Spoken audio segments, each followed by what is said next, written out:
We're back with part 2 of our week 1 video lecture in Communication 2113, Media Culture and Social Influence. So we're drawing some student questions in and using those as the raw materials to generate some lecture discourse, right? Jumping into questions, moving this train right along. Let's look at some questions from Ezel. Drawing from Berger's Messages, the introduction, changing the way you see the world one page at a time. In this introductory chapter, it states, quote, rhetoric does certain things. It has certain functions.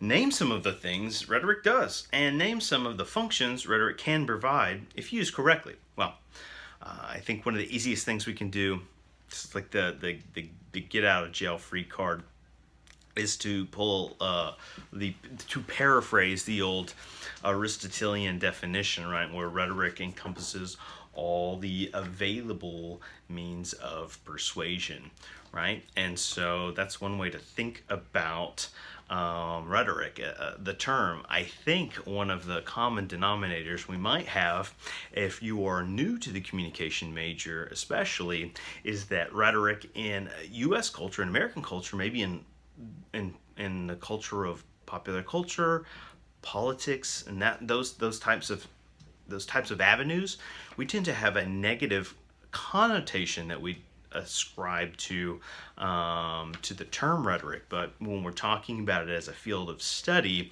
we're interested in those available means of persuasion, because to be able to understand how those mechanisms work helps us to not only deconstruct that communication, but become stronger communicators ourselves, right?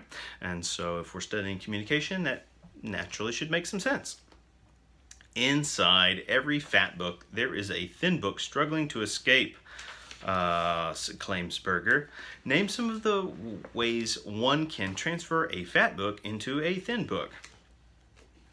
Well, let me say this. I'll try to be brief here. Messages is a thin book. Messages is a thin book, but it's about some thick topics, all right? And if, the deeper you go into an interest area, you start studying a field or discipline, you will need to absorb the elements that went into it. And, complex ideas call for complex writing and thinking and ways of seeing and ways of writing, okay? So that's a short way to respond to that. In terms of the chapter 1, in communication, there is no mass communication, but instead there are many audiences.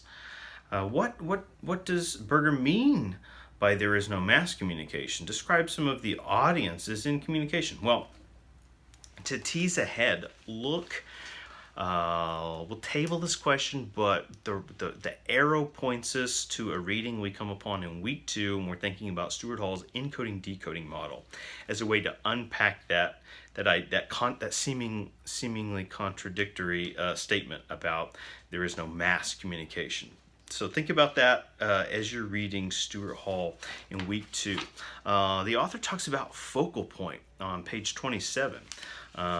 Using a movie or a television show as examples. What does this mean? What is he referring to? And so Berger, oh my gosh, is developing or helping us better understand this focal points model, that part that shows up in both of our main books. And so what he essentially means through these focal points is differing points of view. But actually also, there is a helpful glossary in the back of the book that can give us some explicit definitions if we like. And let's see, according to the back of the book, as opposed to the front of the book in the introduction in the first chapter, in my focal points model, these refer to the 5 areas we can concentrate upon in dealing with mass communication: the artwork of the text, the artist, the audience, America or some other country, and the media.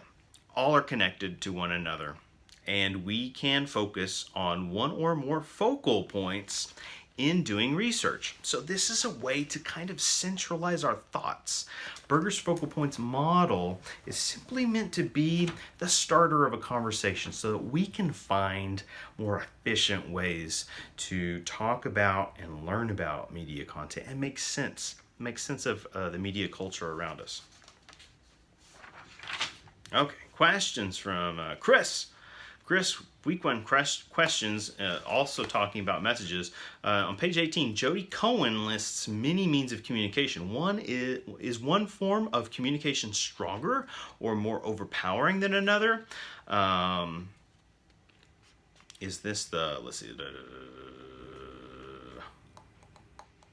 and let me read the follow-up question, page 27. The focal points model, is this model the 5 focal points? Yes, if the artist creates the text to be carried to the members of a society, but the medium is interrupted, is the same message perceived by the audience? There's no guarantee that the message will be received accurately by the audience, and in fact, oftentimes this is the case. We have a couple of essays, vintage essays that deal with this phenomenon. One is Roland Barthes' The Death of the Author, and then another one I've previously mentioned, Stuart Hall's Encoding, Decoding essay. These both talk about how complicated communication can be sometimes. It's not as simple. And I think that's a newfound way of thinking about things. That is sometimes recognized, sometimes, and even we can't even agree on terms, all of us thinkers, professional thinkers. That's why people hate us. This is why are often used as that demarcation between modernism versus postmodernism. Postmodernism is understood as this fragmented time, right? Whereas we recognize things are messy and complicated, and and ideas and differences and nuances and definitions and channels of communication and so on, right? Mechanisms of power and persuasion. All of these things are kind of fractured. Right? They're messy. So we don't have guarantees that an audience is going to receive something accurately. But keep this in mind. Key terms give us a shared starting place.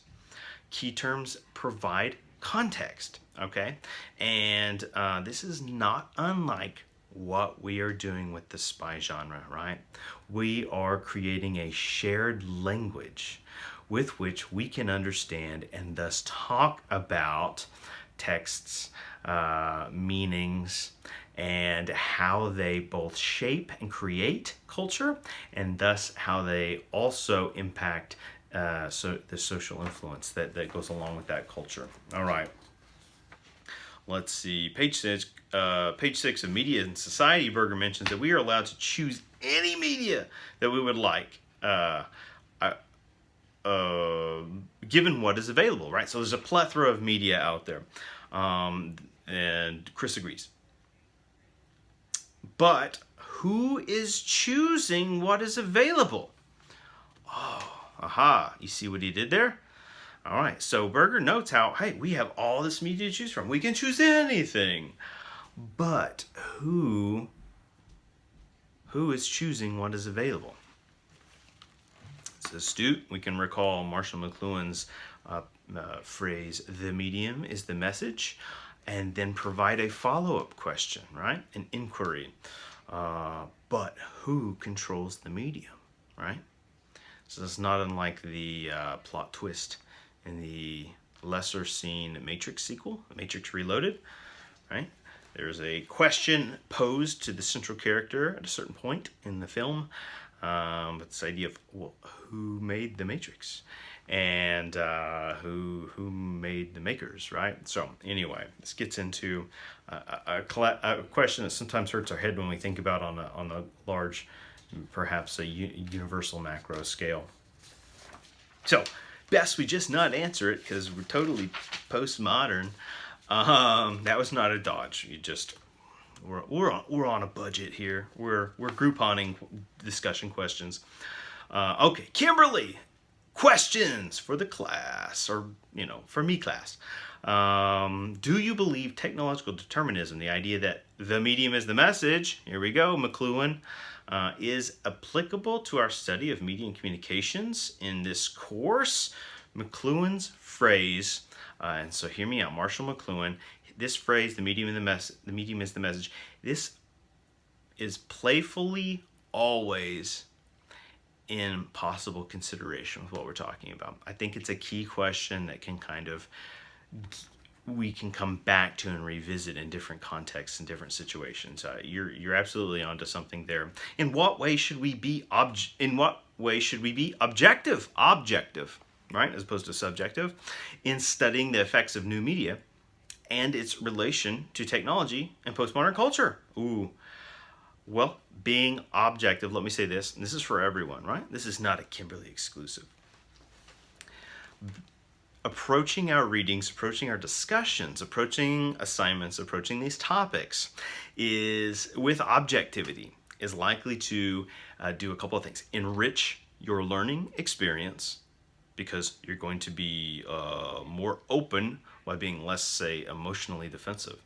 It is likely to enrich your learning experience, decrease frustration as a result, because inevitably we're going to come across things that we could quite possibly disagree with, or we just don't know if they work out the way we want them to, and so on. But an objective approach to these concepts, these ideas, these readings are going to provide the best results for our educational outcomes, right? And we're just going to have a lot of fun along the way. Let's just have some fun, man. Jonathan, welcome.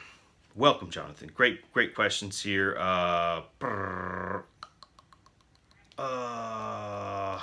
have time to get all the way into some of these. These are amazing.